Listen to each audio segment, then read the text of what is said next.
Hoje o nosso time ganha reforço aqui, além da advogada Sheila Sodré, que toda quarta está com a gente também recebe a advogada criminal, a Isabela Cabral. Bom dia, Isabela. Bom dia, Fernanda. Seja bem-vinda ao programa. Obrigada. A gente está falando de um caso que teve repercussão, não só aqui no Brasil, mas fora do Brasil também. Todo mundo ficou horrorizado com a situação, principalmente pelo entendimento do juiz, de que não houve constrangimento. Aí eu me pergunto, o caso por si só ganhou repercussão por conta da exposição que a vítima viveu, né? Está sentada em um ônibus e ser surpreendida com a ejaculação de um homem.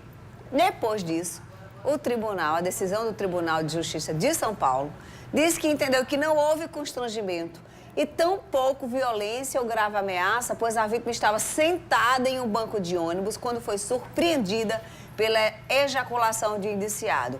Aí eu me pergunto para vocês duas, o que é que caracteriza, então, constrangimento, minha gente? Olha, quando esses temas são temas tão específicos da área, a gente tem que chamar reforço, né? Porque nessa área criminal, o tipo penal, a questão do que está positivado, tem uma diferença muito grande para os outros universos do direito, para o civil, né? E aí vai. Eu digo, não, vou chamar a Isabela aqui, que ela vai poder esclarecer para a população realmente o momento que o juiz foi infeliz. Eu digo infeliz, às vezes, na forma como ele colocou o tipo, né? E aí a população também conhecer o que é que está em volta realmente do conceito que cada palavra tem especificamente no direito penal. Isabela, o que é que fala a lei nesse caso?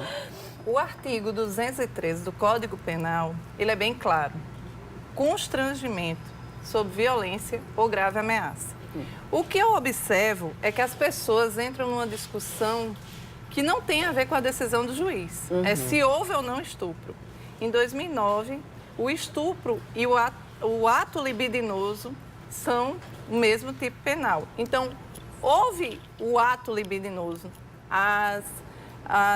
Os debates sobre a matéria não devem ser nesse sentido, porque houve o ato libidinoso e dentro desse constante seria um estupro.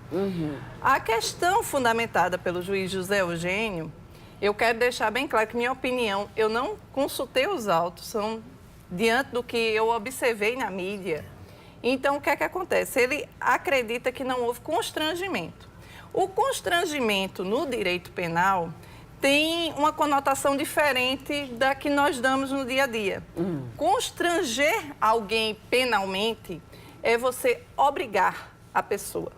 Então, assim, não é um mero dissabor, não é um mero dissabor cotidiano. É você obrigar, é você constranger, mediante violência ou grave ameaça. Eu entendo que a sentença foi errônea, a decisão do juiz foi errônea no seguinte sentido. O constrangimento houve, uma vez que não houve o consentimento. Então, quando você é surpreendida com fluidos corporais em seu pescoço, não há discussão se houve consentimento ou não. Então, na minha opinião, como pessoa que trabalha no direito há 14 anos, houve um constrangimento, sim. Diego Ferreira, na verdade, ele foi preso 3 vezes por flagrante, em ocorrência, flagrante em estupro, inclusive, com ocorrência na terça-feira. Tem 12 boletins de ocorrência por crimes sexuais em São Paulo. Ao menos 3 são na delegacia do metrô. Esses números, eles já não seriam por si só suficientes para mostrar que risco ele representava? A questão, Fernanda, é que a gente tem que respeitar o juiz natural. O juiz que observa o que está na causa. Não quer deixar claro que minha opinião não vai de encontro à decisão do juiz.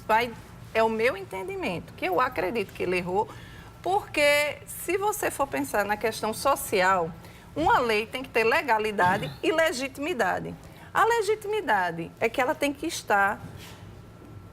satisfazer a população em nível social.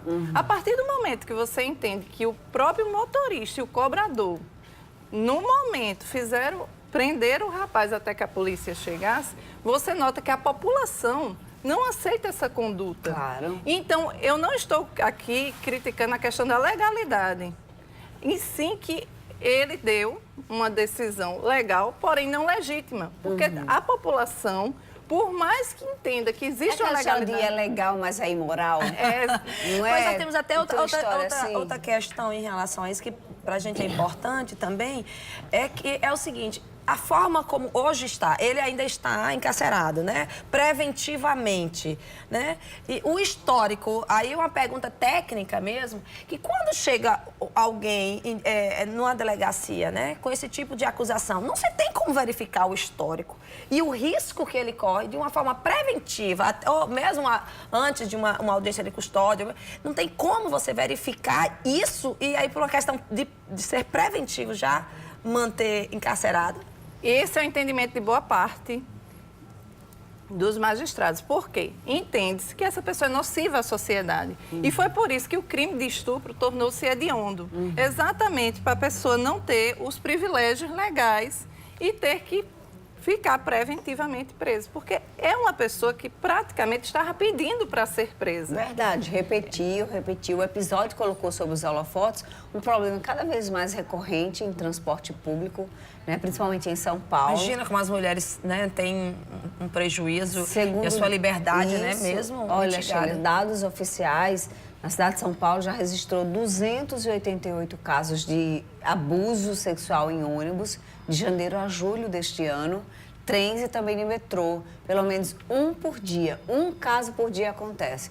E esse tipo de abuso acontece de maneiras mais diferentes em várias cidades. E aí a gente fica naquela dúvida. Aconteceu comigo no coletivo daqui, sei lá, do Grotão para Mangabeira. O que é que eu faço? Opa. Na realidade, existe uma hipossuficiência física da mulher com relação ao homem. Isso é indiscutível. Como eu costumo dizer nas palestras, a mulher, se tivesse a mesma força física de um homem, competiria igual em paridade nas Olimpíadas. E existem modalidades para homem e para mulher. Então, essa hipossuficiência física é indiscutível. Ao ocorrer um fato assim, a primeira coisa, ela deve acionar o agente policial mais próximo. E o cidadão de bem que puder intervir e prender, porque existe a prisão civil até a polícia chegar e tomar as atitudes que os policiais podem ter que levar para a delegacia, registrar. E aí onde entra? É no momento do registro que existe essa divergência, porque existe o antigo atentado violento ao pudor, que seria apenas uma contravenção penal, o artigo 61. E foi nessa conotação que o juiz deu no caso do Diego. Exatamente, uma contravenção. Então, para ser uma mera contravenção, que no caso não caberia a prisão preventiva. Isso existe também para evitar, Fernanda, a superlotação dos presídios. Porque a gente tem que entender que o nosso Código Penal foi feito em 1940, onde o adultério ainda era crime. Imagina se o adultério hoje fosse crime. Assim, teríamos que criar hotéis para presos, porque assim... Então, é isso que eu falo da legitimidade. Era uma lei que estava no Código, porém perdeu a legitimidade, porque tornou-se algo cotidiano. E é essa a batalha das mulheres. Nós não queremos que isso se torne normal.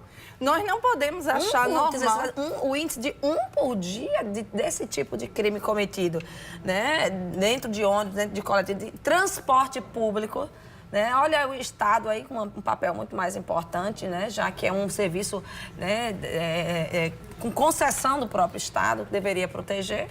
E até nós porque mulheres ficamos, Estado. nós mulheres ficamos à mercê de ônibus. Isso acontece muitas vezes porque os transportes estão superlotados. Né? É verdade. Já teve um caso no Rio de Janeiro, né? Semana passada, na quinta-feira, um homem foi preso em flagrante, quinta passada, por assediar sexualmente uma mulher dentro da estação Mato Alto do BRT em Guaratiba, na Zona Sul. O agressor foi encaminhado para a delegacia especial de atendimento à mulher de Campo Grande após ejacular na perna de uma passageira. Então, a vítima procurou os policiais que estavam na estação. O homem não teve a identidade divulgada, vai responder por importunação ofensiva ao pudor. E o caso aconteceu por 9 horas da manhã, segundo o consórcio, que afirmou repudiar esse tipo de assédio e diz que desenvolve campanhas de conscientização que me parecem insuficientes. E denunciar parece mesmo ser o caminho, né? Uma mulher na Costa Rica, ela decidiu gravar o assédio sofrido por ela no ônibus, tá vendo aí, ó? ela finge que está dormindo enquanto o homem coloca a mão no peito dela. Quando ela questionou o assédio, ele disse que foi sem querer, que ele adormeceu. Ela denunciou a situação ao motorista, sugeriu apenas que ela mudasse de lugar. E para a gente ter ideia, lá na Costa Rica, em 2015, quase 62% das mulheres foram assediadas. Vamos acompanhar.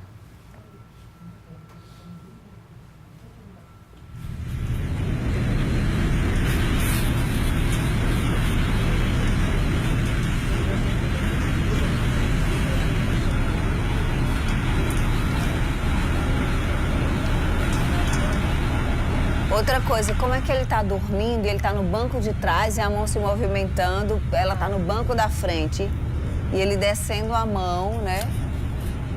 E ela gravando tudo. Aí, ó, você vira para ele e ele, não, eu tô dormindo e tal. Então a gente vê que parece... É porque um negócio, ó, começa uma discussão, desculpa, eu adormeci isso, começa aquela briga.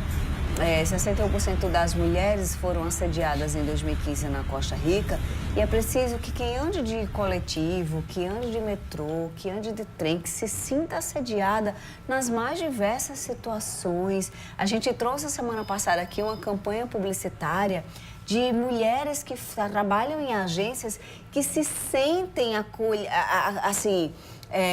elas se sentem meio que indicadas para atender determinados perfis de clientes por serem mulheres bonitas, chamativas. Então, elas se sentem usadas, assediadas por conta disso. Elas deram baixa nisso fazendo uma campanha.